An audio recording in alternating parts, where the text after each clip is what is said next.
For today's makeup lesson, I'm going to show you guys how to use this e.l.f. palette.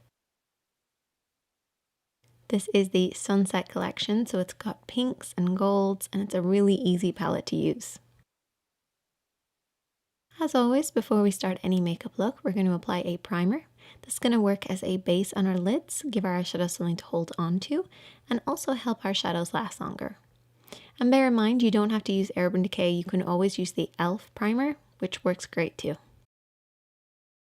Now for brushes, you're going to need at least 2 different brushes. A smaller one, I'm using a pencil brush, and then a blending one, or referred to as a fluffy brush.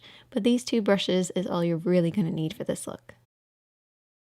So the first thing that we're going to do is we're going to apply the base shade all over the lid. So this is the lightest shade from the palette. What this is going to do is to set the primer in place, but also give us a nice base to work on.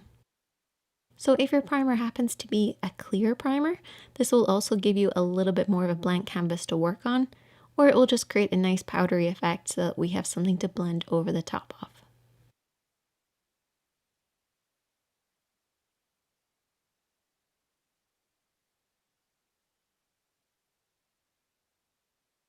I'm then going to take the matte shade from the palette and we're going to blend this over and back in the crease of the eye. So apply a very small amount on the brush to begin with and just swirl this back and forth in the crease of the eye. Try to make sure not to blend it up too high. If you are blending up too high, just make sure there's not too much on the brush. That's the really important part. The depth of the color needs to be where the eyelid creases into the eye shape.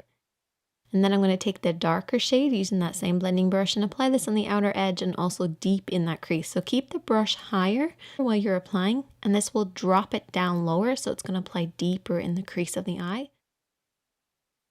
And this will just add a little bit more depth to this look. I'm then going to take a mixture of the 2 shades, which is like a pink and a gold, and I mix them up together and apply this over the lid. Now this took a lot of time. I really had to pack these on because they went on quite sheer. So bear that in mind. This palette was a little tricky to use, I will say that. On camera it just did not do it justice. In real life, however, it did actually work pretty well, but that is very common with the sort of cheaper eyeshadows. But definitely let me know, what are your kind of favorite ways to apply your shadows? Do you like them sheer or do you like them really intense? Let me know in that comment section. And I'll see you guys in the next one.